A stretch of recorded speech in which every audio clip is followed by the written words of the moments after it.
बिस्मिल्लाहिर्रहमानिर्रहीम। अस्सलाम वालेकुम नाजरीन, आप देख रहे हैं 92.8 विद सादिया अफसाल। नाज़रीन, आज हम कोविड-19 के हवाले से प्रोग्राम में बात करेंगे।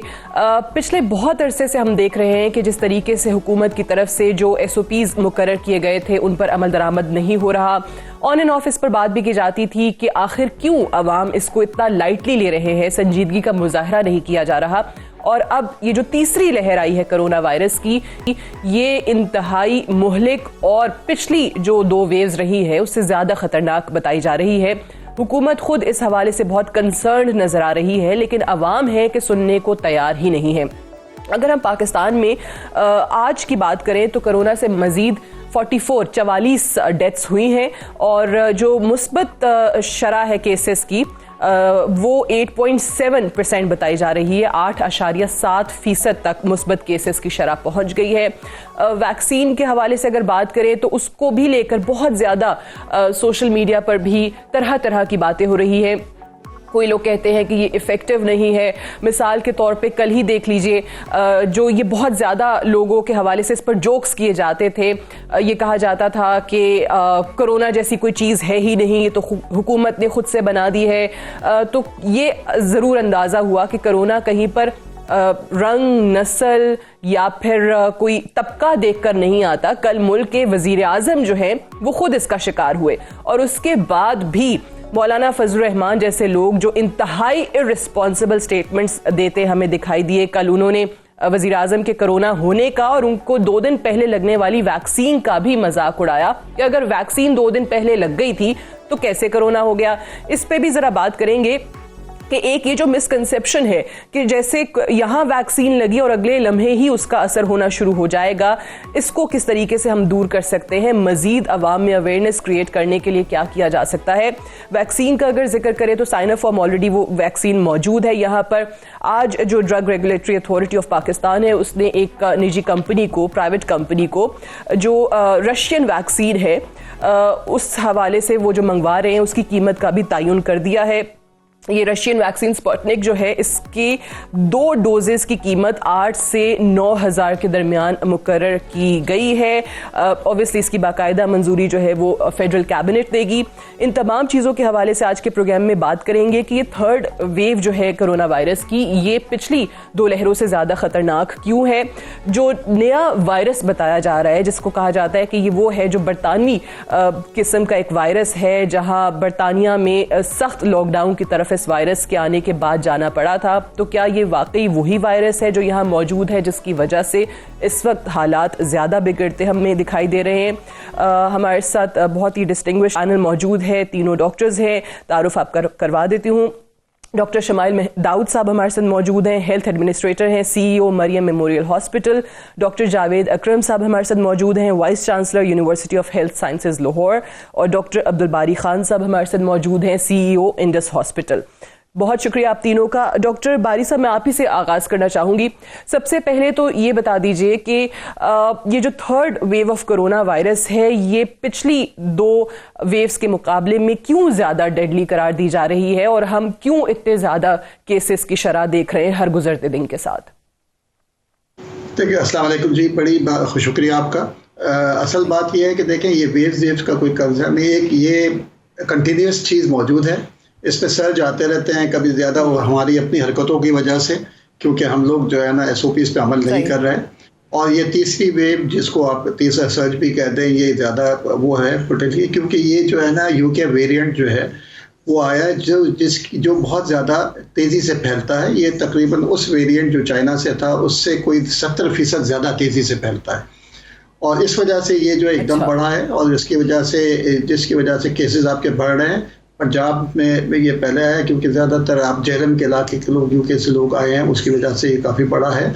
और बाकी मुल्क में भी है, लेकिन इस वक्त अगर आप देखें 8.7 आपने कहा, लेकिन अगर मैं लाहौर की सिर्फ देखूँ तो वो 17% से ज़्यादा पॉजिटिविटी आ रही है लाहौर शहर की और बड़े शहरों में। तो इसलिए बात यही है कि हमको जो है ना एहतियात करना ज़रूरी है, इसके बगैर नहीं होगा। उसकी एहतियात ही जो है ना SOPs पे अमल करके ही हम इसकी स्प्रेड को रोक सकते हैं, इसका अलावा और कोई तरीका नहीं। बिल्कुल ठीक है। और ये जो आपने कहा, यही डॉक्टर शमाइल मैं आपसे भी जानना चाहूंगी कि ये जो थर्ड वेव जिसको डॉक्टर बारी ने कहा कि हमारी अपनी हरकतों की वजह से ये केसेस बढ़ रहे हैं और ये कोई एक वेव के बाद दूसरी वेव नहीं है, ये वही है, कंटिन्यूस एक चीज चलती आ रही है।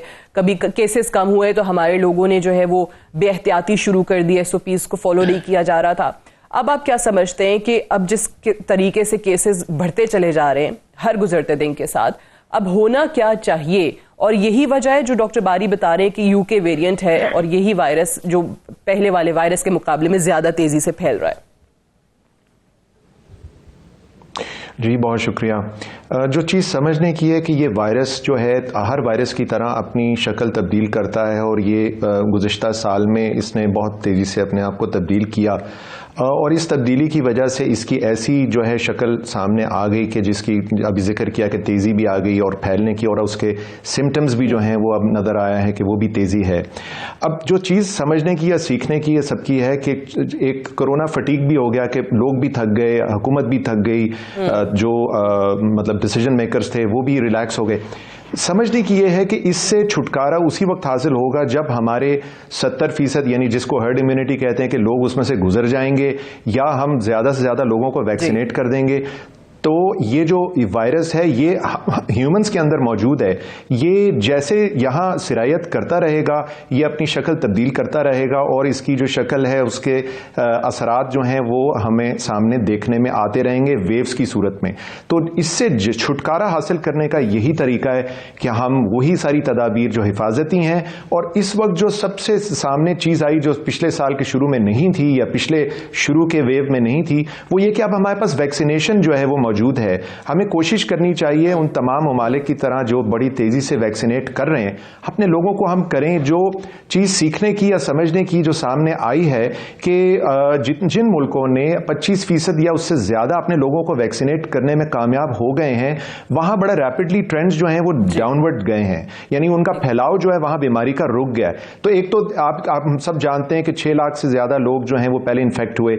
अगर हम लगभग कहते हैं कि 1 की बजाय 3 गुना ज्यादा ऐसे लोग हैं जो डिटेक्ट नहीं हुए, हम सब लोगों को मिला लेते हैं जिनको वैक्सीनेशन भी हुई है, तब भी 25 लाख से ज्यादा मुश्किल है कि ज्यादा लोग होंगे।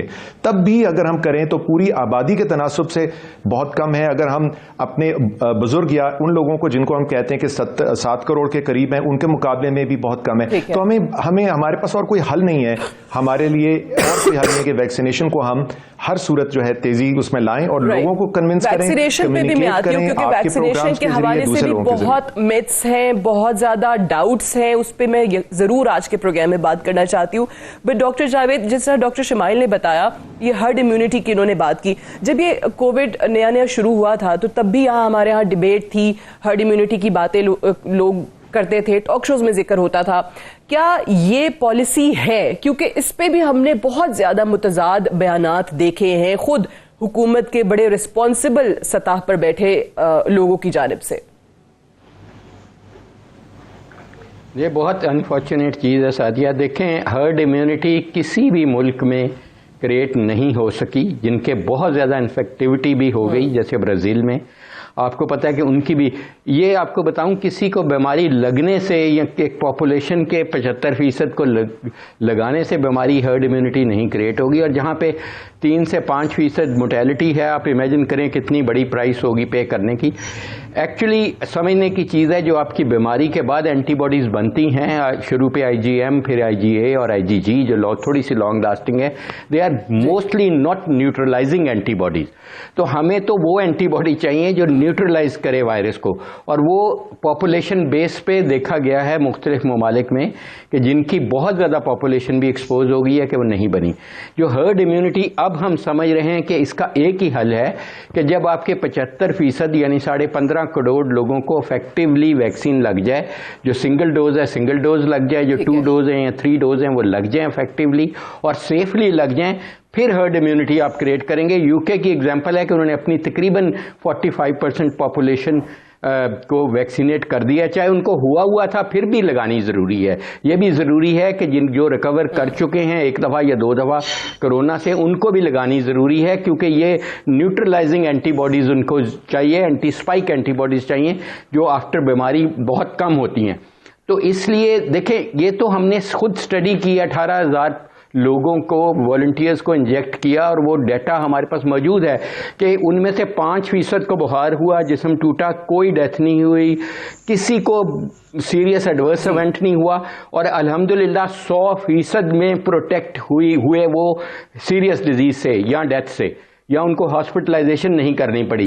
77% प्रोटेक्ट हुए। ये पाकिस्तानी डाटा है ऑल टुगेदर कि उनको वायरस अटैच नहीं हो सकी, क्योंकि वैक्सीन तो बेसिकली आपकी virus attachment to your body रोकती है।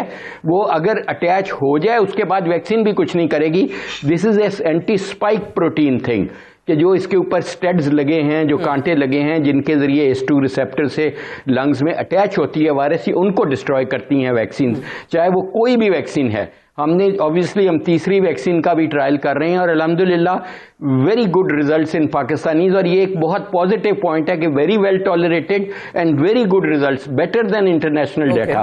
तो इसलिए मेरा ख्याल है कि ये तो सोचने की चीज़ नहीं, वी शुड कॉन्सेंट्रेट कि हमारी जितनी जल्दी, जितने ज़्यादा लोग वैक्सीनेट हो जाएं, और ये भी मिथ है कि ये इमीडिएटली लगेगी तो हो जाएगी। 28 दिन मिनिमम टाइम है आपका एंटीबॉडीज बनने का ऑप्टिमम। और अगर आप पहले ही हार्बर कर रहे थे, जैसे प्राइम मिनिस्टर साहब, ऐसे हमारे बहुत सारे वॉलंटियर्स में हुआ कि वो वैक्सीन लगने के तीसरे, चौथे दिन, 5वें दिन हुआ, वो ऑलरेडी कैरी कर रहे थे, and it's not because of vaccine. I am sorry to say, ये भी बहुत मिसपरसेप्शन है कि वैक्सीन की वजह से कोरोना ये टेस्ट पॉजिटिव होगा, ऐसा कभी भी नहीं हुआ, ना हो सकेगा।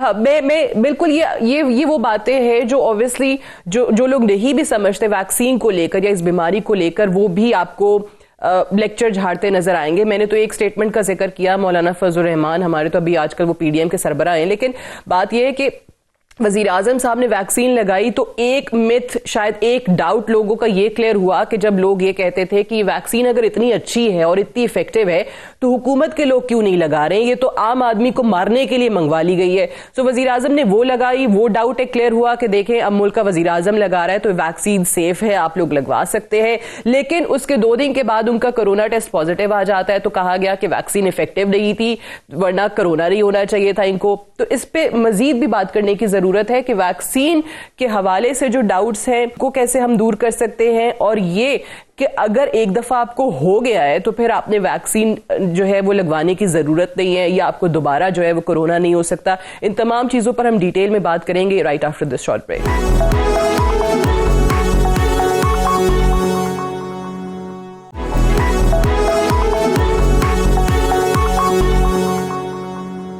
Welcome back. प्रोग्राम में एक बार फिर से खुशामदीद। कोरोना को लेकर कुछ जो मिसकंसेप्शंस आजकल हम सुन रहे हैं उसको हम दूर करने की कोशिश करें प्रोग्राम में। डॉक्टर बारी, आपसे सवाल यह है कि जिस तरीके से भी डॉक्टर जावेद भी बात कर रहे थे कि जिनको पहले हो गया है तो ऑब्वियसली लोग समझते हैं कि अब उनको वैक्सीन लगवाने की ज़रूरत नहीं है। एक तो इस पे बताइएगा कि जिनको हो गया है क्या दोबारा वो कोरोना का शिकार हो सकते हैं, स्पेशली अब जब ये नई किस्म जो ज़्यादा खतरनाक करार दी जा रही है कोरोना की, जो हमारे मुल्क में आ चुकी है? नहीं, बिल्कुल। और इसमें काफ़ी केसेस हुए हैं कि जिनको पहले हुआ था उनको महीने के बाद या 2 महीने के बाद, या जिनको पहली वेव में हुआ था दूसरी वेव में भी हुआ है। ये तो रिपोर्टेड केसेस हैं और हो सकता है, इसमें कोई दो राय नहीं है। और इसीलिए लोग बिल्कुल ऐसे समझते थे कि हम हो गया तो अब नहीं होगा, तो वो एक उनके मिसकंसेप्शन है। तो इसलिए वो वही बात मैंने कहा कि जो है ना जिम्मेदारी, जो है ना जिम्मेदाराना रवैया अख्तियार करना, और हर एक ने, मीडिया को भी, पॉलिटिशियंस को भी, पब्लिक को भी, आवाम को भी, सबको अपने रवैये में देखें। हमको पता है कि ये चीज़ है, जैसे आपने शुरू में कहा कि लोग डॉक्टर साहब, आई एम सॉरी आपकी बात बीच में काट रही हूँ, लेकिन पॉलिटिशियंस की क्योंकि आपने बात कर दी है, पॉलिटिशियंस ऑब्वियसली लोग देखते हैं, इतनी बड़ी बड़ी फॉलोइंग है इन लोगों की, किसी भी, चाहे ऑपोजिशन की है, हुकूमती जमात की है। बट कल भी मैंने इसका जिक्र प्रोग्राम में किया था, आप कोई इवेंट देख लें, आप पार्लियामान उठाकर देख लें, सेनेट देख लें, कोई सूबाई असम्बलियां देख लें, कौमी असम्बली देख लें, आपको कहीं कोई पॉलिटिशियन मास्क में नजर आता है? कहीं आपको नजर नहीं आएगा। तो लोग समझते हैं कि भाई इनको नहीं हो रहा, ये जो इक्तदार के ऐवानों में बैठे हुए तो हमें ही हो जाना है। आप बिल्कुल देखें, लेकिन उन लोगों को भी हुआ है ना, देखो कोई बचा नहीं है। आपके स्पीकर को भी हुआ था, आपके पार्लियामेंटेरियंस को भी हुआ है, तो कोई इससे बचा हुआ नहीं है। तो जैसे आपने कहा कि जी, लेकिन वो भी एसओपी फॉलो नहीं करता है। जी, एसओपी। इसीलिए मैं देखें, हमको बात यह है कि देखें, कहने से कहने में और करने में बड़ा फ़र्क नहीं होना चाहिए। व्हाट यू जो आप कहें उस पर अमल करें तो उसके असरात आते हैं। देखें, हमेशा रोल मॉडल से ही असरात चाहते हैं। अगर मैंने जब ये हमारा वैक्सीन ट्रायल हो रहा था, वैक्सीन ट्रायल शुरू हुआ, हमने हमारे हॉस्पिटल में भी हुआ, जावेद अकरम साहब की भी यूनिवर्सिटी में हुआ था, तो मैंने खुद लगवाया और अपनी फैमिली को भी लगवाया, वॉलंटियर किया। क्योंकि मैं अगर किसी को कहूँ कि वॉलंटियर करो तो वो कहे कि भाई आप तो कर नहीं रहे और मुझे आप जो है ना बकरा बना रहे, कुर्बानी का बकरा बना रहे, तो मेरी आवाज़ में वजन उसी वक्त होगा जब मैं खुद कहूँगा कि ये कर रहा है। और मैं शादियों में नहीं, मेरे लोग आके गिला करते हैं कि जी आप शादी में नहीं आए, आप कल नहीं आए। पर मैंने कहा देखिए, मैं लोगों को टीवी में बैठ के कहता हूँ कि खुदारा गैर ज़रूरी तौर पर इन गैदरिंग में मत जाओ, और मैं खुद वहाँ जाऊँ तो लोग यही कहेंगे ना कि यार हमको तो कह रहा है, खुद नहीं कर रहा। तो इसको आपको रोल मॉडल बनना पड़ता है, और इसलिए जिम्मेदाराना रवैया सबको इख्तियार करना पड़ेगा। सही। और ये एक तो ये चीज जो बड़े अरसे से हम सुन रहे थे कि जिनको कोरोना एक दफा हो गया उनको नहीं होता, तो ये प्लीज दूर कर लें। आपने डॉक्टर साहिबान की बात सुन ली है कि दोबारा हो सकता है। रिपोर्टेड केसेस हैं कि एक दफा जिनको हुआ उनको महीने के बाद दोबारा हो गया, और अभी जो कोरोना के वायरस की किस्म मुल्क में है वो ज्यादा खतरनाक बताई जाती है। डॉक्टर शमाइल, वैक्सीन पे आते हैं। अभी एक तो ये बताइएगा कि कौन कौन सी किस किस्म की वैक्सीन जो है वो लग रही है यहाँ पर, इसके अगेंस्ट इस्तेमाल हो रही है, और ये जो एक नई रशियन वैक्सीन का हम सुन रहे हैं जिसकी आज ही 8 से 9 हज़ार के दरमियान कीमत मुकर्रर की गई है 2 डोजेस की, इसमें और पहले मौजूदा वैक्सीन में क्या फ़र्क है? ये सवाल मैं आपसे इसलिए कर रही हूँ कि हमारे यहाँ जो चाइनीज़ वैक्सीन है उस पर भी हम ये सुनते हैं, वो आप सभी जानते हैं, पूरे अवाम को पता है। पहली बात है कि चाइनीज़ वैक्सीन्स दुनिया में बेहतरीन वो चीज़ें बना रहे हैं। वैक्सीन्स के अंदर ये जो साइनोफार्म वैक्सीन है बेहतरीन वैक्सीन है, हमारे यहाँ अब 3 लाख से ज़्यादा लग चुकी है। इसके अलावा बहुत से और ममालिक में लगी है और सारी जगहों पे उसके रिस्पांस अच्छा आया है। हमारे यहाँ बहुत से लोगों ने उसके टेस्ट भी कराए हैं और उनके रिजल्ट्स अच्छे आ रहे हैं। ये कन्वेंशनल वैक्सीन है, यानी कि ये जो वायरस होता है उसको इनएक्टिव वायरस की सूरत में, या उसको जिसे कहते हैं कारगर नहीं होता वो, और उसके ज़रिए से आपके जिस्म के अंदर कुव्वत मुदाफ़त पैदा होती है। अब इसके अलावा जो दूसरी वैक्सीन्स हैं जिनका जिक्र अभी जावेद साहब ने किया, जिनका यहाँ पे बहुत बड़ा ट्रायल हुआ, वो कैनसाइनो बायो, वो एक डिफरेंट वैक्सीन है और उसका सिंगल डोज है, उसका मैकेनिज्म ऑफ एक्शन जो है वो डिफरेंट है। वो आपकी बॉडी के अंदर कुव्वत मुदाफ़त पैदा करने के लिए वही जो प्रोटीन्स जिनका जिक्र कर रहे थे जो उसके ऊपर लगे हुए होते हैं कांटेदार, वो उन प्रोटीन्स के को बनाने की इजाज़त देती है आपके जिस्म को, और आपका जिस्म उसके खिलाफ कुव्वत मुदाफ़त पैदा करता है। बेहतरीन इसके चूँकि रिजल्ट्स बहुत अच्छे हैं, हमारे मुल्क में इसकी ट्रायल्स हुई हैं, तो वो एक बहुत अच्छी कारगर होगी और वो भी अब अवेलेबल होने जा रही है। और फिर ये जो रशियन वैक्सीन है ये भी इसी टेक्नोलॉजी के ऊपर है, जो आपकी बॉडी के अंदर नहीं, मैं रशियन की बात कर रहा हूं। जो चाइनीज कैनसाइनो बायो है वो जो आने जा रही है, जिसके ट्रायल्स हो चुके हैं और वो जल्द आ जाएगी, उसकी तरफ से भी हुकूमत ने और कैबिनेट ने इजाजत दी है और उसकी प्राइसिंग भी ठीक है जी। साइनोफार्म पहले से मौजूद है और स्पुतनिक 5 जो है, जो एक निजी एक कंपनी जो मंगवा चुकी है, और वो भी उसकी प्राइसिंग का आपने जिक्र किया, वो भी एक बेहतरीन है और वो दुनिया भर में बहुत से ममालिक में लग चुकी है। उसके ट्रायल्स हो चुके हैं, सक्सेसफुल रिजल्ट्स हैं, बहुत अच्छे रिजल्ट्स आ रहे हैं। बल्कि ऑक्सफोर्ड की जो वैक्सीन है, उन्होंने बाज़ जगहों पर अपनी 2 वैक्सीन की बजाय एक वैक्सीन जो है वो इसको भी ट्रायल करके देखा है कि यानी कि 2 डोजेज में से 1 डोज वो अपनी लगाएं और 1 डोज इसको लगाएं।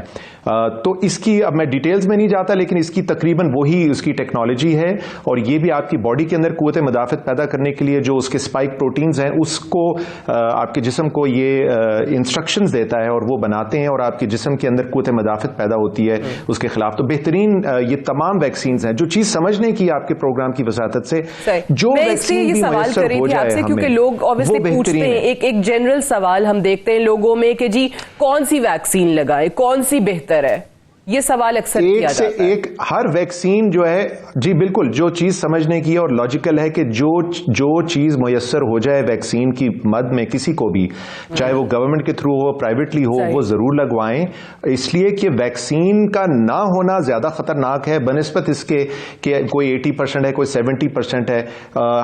ये वैक्सीन आपको प्रोटेक्शन दे रही है, और हमें ये मालूम है कि हम वो जो हाई डेथ रेट है इंटरनेशनली 3% और पाकिस्तान में 2%, हमें देखें 14,000 के करीब जो लोग जाने गई हैं, उनमें से बेतहाशा लोगों की जानें बच सकती थीं अगर वो लोग जो हैं उनको वो वैक्सीनेट हुए होते। तो कहने का मकसद है कि ये बहुत ज़रूरी है। बहुत लोगों की जिंदगियां जो हैं वो बहुत प्राइम अपनी जिंदगी के हिस्से में जो है वो कट गई इस बीमारी की वजह से। तो इससे बचाने के लिए वैक्सीनेट करवाना बहुत ज़रूरी है। डॉक्टर जावेद, यही सवाल इसको आगे लेकर बढ़ते हैं क्योंकि ये टॉपिक ऐसा है, एंड मैंने आप लोगों के साथ पहले भी इस पर प्रोग्राम्स किए, बाकी चैनल्स पे भी आप लोग जाकर बताते आए हैं, बहुत सारे शोज आप लोगों ने भी किए, लेकिन हमारे यहाँ लोगों की एक बहुत बड़ी तादाद ऐसी है जो ये मानने को अव्वल तैयार नहीं है कि जी कोरोना मौजूद है। वैक्सीन के हवाले से वो ये मानने को तैयार नहीं है कि वाकई ये वैक्सीन जो है आपको इस चीज से बचा सकती है, हिफाजत फराहम कर सकती है। वो कहते हैं ये गोरों की साजिश है, ये कोई बैरूनी साजिश है, ये कोई हुकूमत ने साजिश कर दिया, ये लोगों को मारने के तरीके ढूंढ रहे हैं। अब इस चीज को कैसे आप खत्म करेंगे, कैसे किस पैमाने पर, और क्या कैंपेन, अवेयरनेस कैंपेन होनी चाहिए कि लोग एटलीस्ट इसको डिनाई तो ना करें। अभी तो बिल्कुल बहुत सारे लोग आपको स्टेट ऑफ डिनायल में नजर आते हैं। देखें, सबसे पहले तो जो आपने खुद भी कहा कि जो हमारे सो कॉल्ड रोल मॉडल्स हैं, जो पॉलिटिशियंस हैं, उनको ये स्टेप आगे आना पड़ेगा। और कौमें देखें, वही कौमें याद रखती हैं अपने उन लोगों को जिन्होंने ये इस वक्त ऐसी, जिसको मैं थर्ड वर्ल्ड वॉर कहता हूँ, क्योंकि 30 लाख लोगों का मर जाना जाहिर है थर्ड वर्ल्ड वॉर में ही हो सकता है।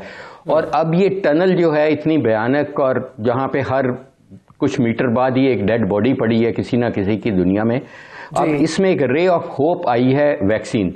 तो हमें इसको कंट्रोवर्शियल नहीं बनाना चाहिए, और सबसे पहले हमारे पार्लियामेंटेरियंस को पब्लिकली लगानी चाहिए ताकि कॉन्फिडेंस आए लोगों में, जैसे प्राइम मिनिस्टर साहब ने लगाई, बहुत अच्छा किया। हमारे गवर्नर साहब जो सरवर साहब हैं, उन्होंने अपनी बीवी के साथ ट्रायल का हिस्सा बने, और अल्हम्दुलिल्लाह माशाल्लाह दे आर बोथ हैप्पी, और बहुत उनकी वजह से हमारी वॉलंटियरिंग बहुत ज़्यादा हुई।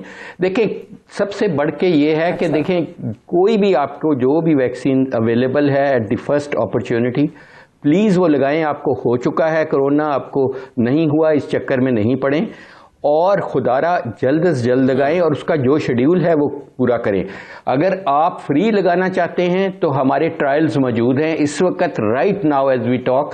हम 2001 ZF का ट्रायल कर रहे हैं, पूरी पाकिस्तान में कर रहे हैं। ऑब्वियसली मैं उसका प्रिंसिपल इन्वेस्टिगेटर हूं।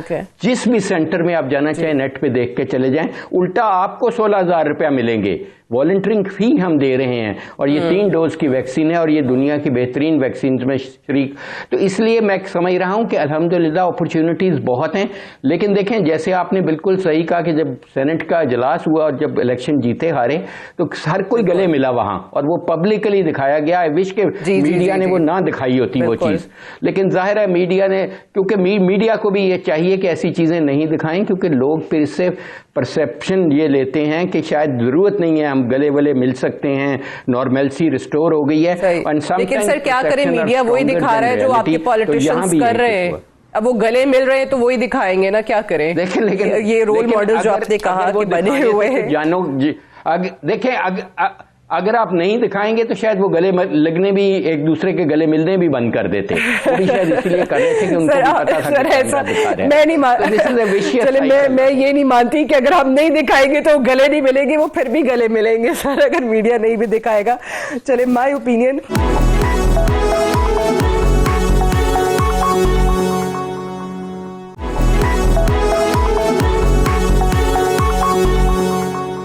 ये सवाल इसलिए भी अहम हो गया डॉक्टर बारी के आगे हम देख रहे हैं कि रमज़ान आने वाला है, आपके लोग तरावियों के लिए जाएंगे, मस्जिदों में रश शुरू हो जाएगा।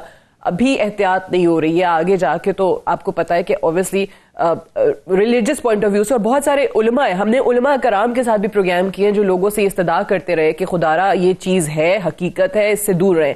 लेकिन बहुत सारे आपके उलमा का तबका भी ऐसा है जो कहते हैं कि नहीं, ये कुछ नहीं है, वो खुद भी आपको कहीं एहतियात करते हुए दिखाई नहीं देते। तो अब आगे रमज़ान में किस तरीके से इस चीज़ से बचा जाए, क्योंकि ऑब्वियसली लोग जाएंगे, नमाजों के लिए भी मस्जिदें भरती है, तरावियाँ शुरू हो जाएंगी।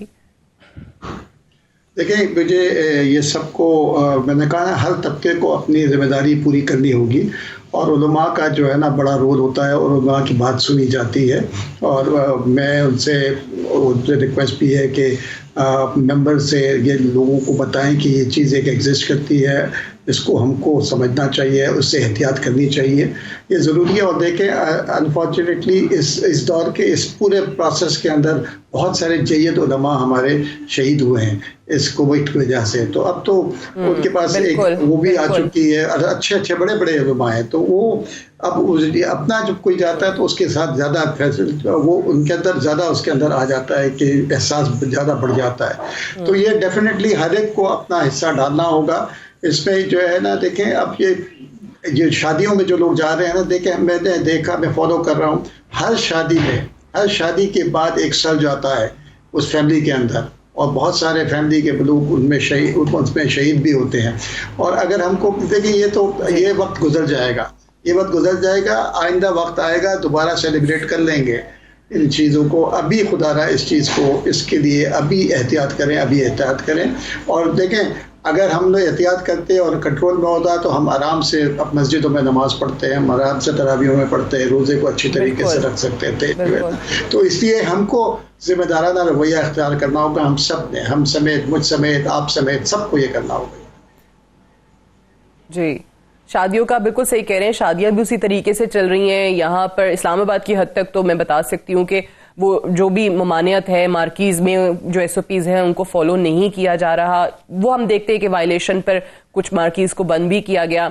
शादियों में आपको तस्वीरें खिंच रही हैं तो लोग मास्क उतार लेते हैं फौरन कि जी शक्लें नजर आए, पता चले कि हमने भी इनकी शादी में हाजिरी लगाई थी। तो ये बड़ी चीजें हैं जो लोग बहुत बदएहतियाती उस मामले में कर रहे हैं। मैं एक सवाल, जी जरूर, मैं सिर्फ ये कह रहा था सादिया कि हमारी जो एडमिनिस्ट्रेशन है उसको देखे, जब भी ये कोई ये नोटिफिकेशन निकलता है ना, तो पहले कुछ दिनों में जो है ना ये किया जाता है कि ये बंद कर दिया, वो बंद कर दिया, उसके बाद फिर सब आराम से, मतलब पैसे लेकर लोगों को 10 बजे के बजाय 11-12 बजे तक चलाने को, शादी का फंक्शन जारी रखने के लिए किया जाता है। तो ये चीज़ें ये ऑब्वियस होती है। देखिए हम खुद जाते हैं और हम खुद को उठ के आ जाना चाहिए कि जी हम नहीं बैठेंगे, उसके अंदर जाना नहीं चाहिए पहले तो। लेकिन ये है कि ये जो है ना, इसको ये सख्ती जो है ना, पूरे गवर्नमेंट को अपनी रेट को कायम रखना होगा और बताना होगा कि ये जो चीज़ें हैं तो ये हैं। अभी भी अगर मंडे को कोई NCOC ने कोई एक्शन लेने हैं, उसको सस्टेनेबल एक्शन लेना चाहिए। ये नहीं कि 2-3 दिन तक नजर आया उसके बाद फिर खुला छोड़ दिया। सही। अच्छा, एक सवाल जो वैक्सीन के हवाले से मैं करना चाह रही हूँ, ये मेरे सामने एक रिसर्च है जो कि डाउ यूनिवर्सिटी कॉलेज ऑफ बायोटेक्नोलॉजी, उनके नायब सदर हैं डॉक्टर मुश्ताक हुसैन और उनकी टीम ने की है। और वो ये कहते हैं कि जो कोविड-19 की बरतानवी किस्म, अभी जिस पे हम बात करें कि ये नई किस्म का और काफ़ी स्ट्रॉन्ग डेडली वायरस जो है वो पाकिस्तान में मौजूद है, जिसकी वजह से केसेस बढ़ रहे हैं और इसका फैलाव बहुत ज़्यादा हो रहा है। अब ये जो वैक्सीन डॉक्टर शमाइल जिनका हम जिक्र कर रहे थे, मौजूदा वैक्सीन जो हमारे पास हैं, वो कहते हैं कि उस वायरस के लिए जो नई किस्म है उसके लिए वैक्सीन जो है ज़्यादा इफेक्टिव नहीं है, इनकी अफादियत कम कर सकती है। देखिए सादिया, बात यह है कि इवन इसके बारे में पहले यूरोप में भी बात चली और मुख्तलिफ उनके टेस्ट भी किए गए, लेकिन जो उसका जो बॉटम लाइन यही आया कि डेफिनेटली ये वायरस जो है ये फैलाव भी ज़्यादा है, इसका इफ़ेक्ट भी ज़्यादा है और कुछ कारगर कम हो रही हैं। लेकिन जो चीज़ समझने की है कि जब किसी को वैक्सीनेशन लगी भी है वो शख्स जो है वो बेहतर है बनिस्बत उसके कि जिसको नहीं लगी हुई। तो अगर हम कहते हैं कि अगर कोई शख्स वैक्सीनेट हुआ है तो उसकी जो कुव्वत मुदाफ़त है वो उसके खिलाफ लड़ने की, उस बीमारी के वायरस के खिलाफ डेफिनेटली बेहतर होगी। अब ये ज़रूर है कि अगर 80% या पहले लेबॉरेटरी के अंदर या मुख्तलिफ जो उनके टेस्ट किए गए उसमें जो वो तो ज़ाहिर बात है एक ख़ास किस्म की कंडीशंस के अंदर देखा जाता है, तो वो एक आइडियल सिचुएशन के अंदर उन्होंने देखा 80%, 90% या ज़्यादा भी जो है वो कम होके भी बेहतर होगी। अगर वो कम पुराना जो वायरस है उसके लिए तो शायद इफेक्टिव हो सकती है कि नए वायरस के लिए वो इफेक्टिव नहीं हो सकती, जिससे हम बात करें कि वायरस तो मुसलसल म्यूटेट कर रहा है। अच्छा, तो आप कह रहे हैं कि ना होने से बेहतर है। एक तो ये बात, एक तो ये बात, दूसरी बात जो समझने की है, यही वजह है जो उन्होंने बात की है कि ये बहुत अशद जरूरी है कि इससे पहले कि वो वायरस ज्यादा लोगों के दरमियान रहे, क्योंकि जो इसमें ह्यूमन बींग्स हैं वो कैरी कर रहे हैं वायरस, बाहर तो नहीं कुछ, तो ह्यूमन बींग्स के अंदर जाके म्यूटेट हो रहा है और वो अपनी शक्ल तब्दील कर रहा है। तो जितना जल्दी हम ज्यादा लोगों में वैक्सीनेशन को फैलाएंगे तो हम कोशिश करेंगे, तो उसका नतीजा ये होगा कि हमारी जो प्रेवलेंस है वो कम होती जाएगी और उसको मौका कम मिलेगा कि फर्दर अपनी शक्ल बदले। दूसरी बात यह कि आज हुकूमत ने अब ये चेंजेस भी किए हैं कि बाहर से आने वाली जो फ्लाइट्स हैं उनको भी रोकने की कोशिश की जा रही है, उनको भी कुछ दोबारा ये तमाम चीजें जो एडमिनिस्ट्रेटिव चीजें थी, इसमें थोड़ी लैक्सिटी जो आई थी ना, उससे भी मौका मिल गया। ये बड़ा जरूरी है। तो हुकूमत, जिस तरह बारी साहब कह रहे थे, हुकूमत जो है वो मुबर्रा नहीं हो सकती अपनी जिम्मेदारी से कि जी लोगों को हमने बता दिया एसओपीज फॉलो करें और अल्लाह अल्लाह खैर सलाह, ऐसे नहीं हो सकता। उनको इसको एग्जीक्यूट कराना पड़ेगा, इंप्लीमेंट कराना पड़ेगा। देखें जिस तरीके से रोड के ऊपर स्पीड से लेके या सिग्नल जो है, हम ये तो नहीं कह सकते कि लोग समझदार हैं, पढ़े लिखे हैं, खुद ही फॉलो करेंगे, लेकिन हुकूमत उसको इंप्लीमेंट करवाती है। तो ये रिट ऑफ द गवर्नमेंट का एक जिम्मेदारी है कि लोगों को प्रोटेक्ट करें, आवाम को प्रोटेक्ट करें, कम्युनिटी को प्रोटेक्ट करें और उसके अंदर ये वैक्सीनेट ज्यादा से ज्यादा करें। जैसे जैसे ये तब्दील हो रहा है, ये कंपनीज अपने नए वैक्सीनेशन के स्ट्रेन्स जो हैं उनके मुताबिक वैक्सीनेशन को भी चेंज करेंगे, तो इसके अंदर डेफिनेटली बेहतरी आएगी। और इसके अंदर सबसे ज्यादा जो तेजी से चेंज लाई जा सकते हैं वो यही मैसेंजर आरएनए वाली वैक्सीनेशन है जो तेजी से जो है तब्दील की जा सकती है इसको लड़ने के लिए, इसके खिलाफ। सही है। अच्छा, लोग तो ऑब्वियसली अमल करते दिख नहीं दे रहे। आज ही सोशल मीडिया पर, व्हाट्सएप पे इधर उधर एक वीडियो वायरल हुई जिसमें I don't know which country, कौन से मुल्क की है वो, लेकिन एक शॉपिंग मॉल के अंदर एक पुलिस वाला मास्क ना पहनने वालों को डंडे मार रहा है और फिर उसकी देखा देखी लोग फौरन जो है वो फॉलो करते हुए मास्क निकालते हैं जेब से और मास्क लगा लेते हैं। आई थिंक ये पुलिस वाला जो है जरा पाकिस्तान में भिजवा दिया जाए तो हालात कुछ बेहतर हो जाए। ब्रेक लेते हैं, ब्रेक से वापस आएंगे, डिस्कशन को आगे बढ़ाएंगे। Stay tuned.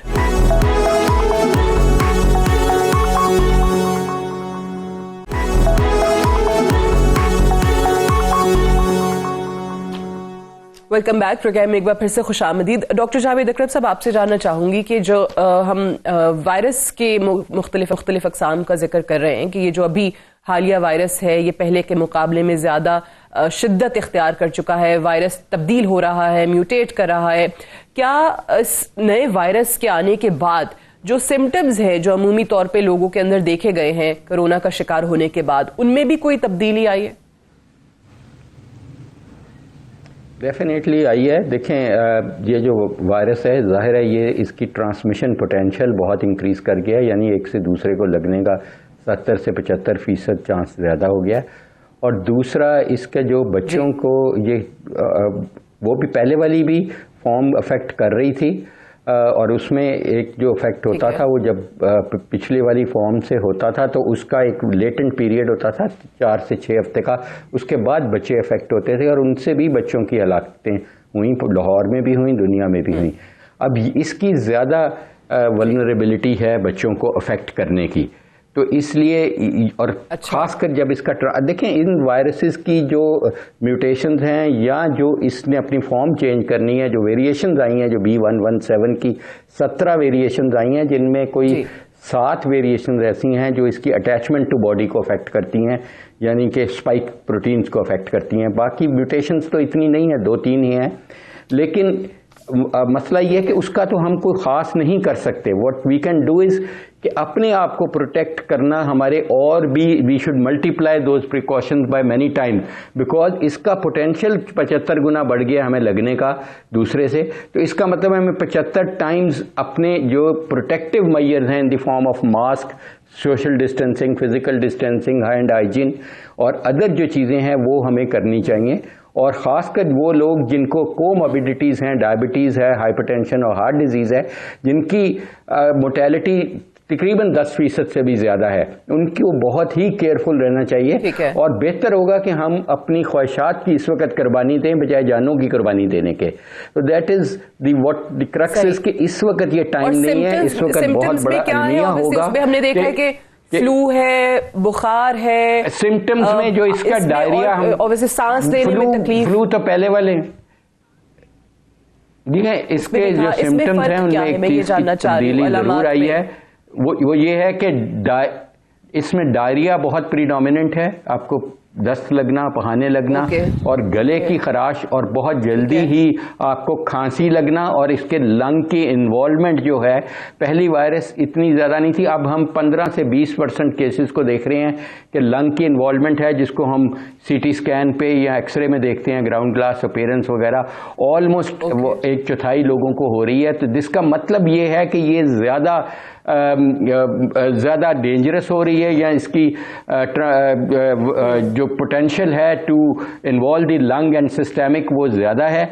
तो मैं ये समझता हूं कि इस वक्त क्योंकि हम इस लेवल पे आए हैं कि हमें एक उम्मीद की किरण नजर आ रही है वैक्सीन की, तो इस वक्त अपने आप को जिंदा रखना हमारे लिए और आपके देखने वालों के लिए बहुत ज़रूरी है कि हम इस रिसर्च का और इस शफा का फ़ायदा हासिल कर सकें जो अल्लाह ताला ने एक वैक्सीन की फॉर्म में हमें दी है। अगर अभी आपकी डेथ हो जाएगी तो डेड बॉडी को तो कोई वैक्सीन नहीं लगाएगा, जाहिर है आपको जिंदा रहना पड़ेगा इस वैक्सीन के सारे तजर्बे से, जो इस टनल के एंड पे एक उम्मीद नजर आ रही है। यहाँ आके मरना तो बहुत बड़ा अलमिया होगा कि we are few months away from creating herd immunity, तो आप उसका वेट करें, अपनी ख्वाहिशात को दबाई रखें फिलहाल, वेट करने शायद एक साल और वेट कर लें या कुछ कर लें या सिंपल सी कर लें। जो भी वैक्सीन आपको मिलती है, जो भी अवेलेबल है वो लगवाएं, इस चक्कर में ना पड़े कि जी वैक्सीन सही है नहीं है, इफेक्टिव है। ऑब्वियसली डॉक्टर्स कह रहे हैं कि इफेक्टिव है, और कौन सी किस्म इसमें भी ना जाएं, जो दस्तयाब है वो आप वैक्सीन लगवाएं। डॉक्टर बारी, एक और चीज, हम जो एंटीबॉडी थेरेपी का तस्वुर पिछले 1 साल में हमने बड़ा सुना, अब एक और ये कुछ अमेरिकन साइंटिस्ट्स हैं, उनकी ये रिसर्च है और वो कहते हैं कि जी हमने दरियाफ्त किया है कि 1 से ज्यादा एंटीबॉडीज लगाई जाएं तो कोविड की कोई भी किस्म हो इस वायरस की, उससे छुटकारा मुमकिन है। एंटीबॉडीज की कॉकटेल उन्होंने इसको नाम दिया है। सो ये इस पे भी कोई हमारे यहाँ काम हो रहा है, इस पे भी कुछ देखा जा रहा है? देखिए, सिर्फ पहले जो कन्वालेसेंट प्लाज्मा के ऊपर काम हुआ था, लेकिन उसके बहुत ज़्यादा अच्छे रिजल्ट नहीं आए थे और इसलिए उसने ज़्यादा वो पीक नहीं किया। और अभी भी ये भी अब तो कुछ चीज़ें बड़ी डिफाइंड हो गई हैं कि सही वक्त पे देखें, एक लोगों को ये बता देना है। अब तो बहुत सारे लोग जो है ना, अवेयरनेस भी क्रिएट हो गई है, बहुत सारे लोग घरों पे अभी ट्रीट कर रहे हैं, लेकिन उनको एक चीज़ कहने की बात है कि ज़रा सा भी थोड़ा सा जो बेहतर वो उनकी तकलीफ बढ़े ना, फ़ौरन डॉक्टर को रिव्यू करें, क्योंकि सही वक्त पे अगर आप हॉस्पिटल पहुंच जाते हैं ना तो आपकी रिकवरी के चांसेस बहुत बढ़ जाते हैं। और हॉस्पिटल में, और अब लर्निंग इतनी हो चुकी है मेडिकल फ्रेटर्निटी की कि अब हमारे पास आपके डेफिनेटिव ट्रीटमेंट्स शुरू हो चुके हैं, जो कि अगर सही वक्त पे लगा दिए जाएं तो बहुत अच्छे रिस्पांस आता है। अब तो डे केयर पे बहुत सारी चीज़ें डे केयर करके करनी है, तो राइट टाइम पे राइट जगह जाना इम्पॉर्टेंट है। सही, लेकिन अभी हमारे यहाँ इस पे कोई काम नहीं हो रहा। नहीं, अभी कोई। ठीक है। अच्छा डॉक्टर शमाइल, ऑब्वियसली हमारे पास टाइम भी थोड़ा, आखिर में मैं आप सबसे कोशिश करूंगी कि आप लोगों की सजेशंस आ सके, जो हम कह रहे हैं कि एक बाकायदा एक कॉम्प्रिहेंसिव नेशनल पॉलिसी आपको एक टाइम पे तो सुनने को मिलती है, जैसे आप भी से किसी ने मेंशन किया था पहले कि वो शुरू में 2-3 दिन के लिए हमें नजर आती है, उसके बाद हुकूमत भी खामोश हो जाती है, अवाम भी खामोश हो जाती है। फिर ऑब्वियसली बाकी सूबों में तो पीटीआई की हुकूमत है, वहां पे थोड़ा इख्तलाफ सिंध में हम देखते हैं कि हो जाता है, पीपल्स पार्टी कहती है नहीं जो हमारी पॉलिसी है वही चल पाएगी। होना क्या चाहिए इस पर? इस तमाम सूबाई हुकूमतें, विफाकी हुकूमत एक पेज पर आपको लगता है आ पाएंगी? आप लोग सब जब ये बता रहे हैं, डॉक्टर्स की राय वो लेते हैं, उनके अपने कैबिनेट में इस पर बात होती है, लेकिन फिर भी एक कॉम्प्रिहेंसिव पॉलिसी नहीं बन पाती है, व्हाई? देखिए, बात यह है कि हुकूमत में इसको सबको चैंपियन करना पड़ेगा। हुकूमत को चैंपियन करने का मतलब है कि सूबाई लेवल पे एनसीओसी तो एक इदारा है, लेकिन जो उसकी एग्जीक्यूशन बॉडी है, ऊपर की सतह पे डिस्कशंस हो जाती हैं, लेकिन एग्जीक्यूशन जो बॉडी है उनको भी ट्रेन करने की जरूरत है, बताने की जरूरत है, अहमियत जो है उजागर करने की जरूरत है। और जिस तरह डॉक्टर साहब ने जिक्र किया कि जो हमारे लीडर्स हैं मुख्तलिफ रिलीजियस या दूसरे तरीके से जो फॉलोइंग है जिनकी, उनको हमें आगे लाना पड़ेगा, कम्युनिकेशन करना पड़ेगा और एंड टू एंड इसको डिसिप्लिन का मुजाहरा करते हुए, जिसे कहते हैं, अब आप देखें कि जो ममालिक साउथ ईस्ट एशिया में जिनकी बड़ी तरक्की, उन्होंने अपनी ना सिर्फ इसको रोके रखा है, लेकिन अभी तक वो डिसिप्लिन का मुजाहरा कर रहे हैं। वहां पे कोई लैंड करे या वहां से टेक ऑफ करे या वहां उस मुल्क में कहीं मूव करे, वो बहुत डिसिप्लिन का मुजाहरा करे।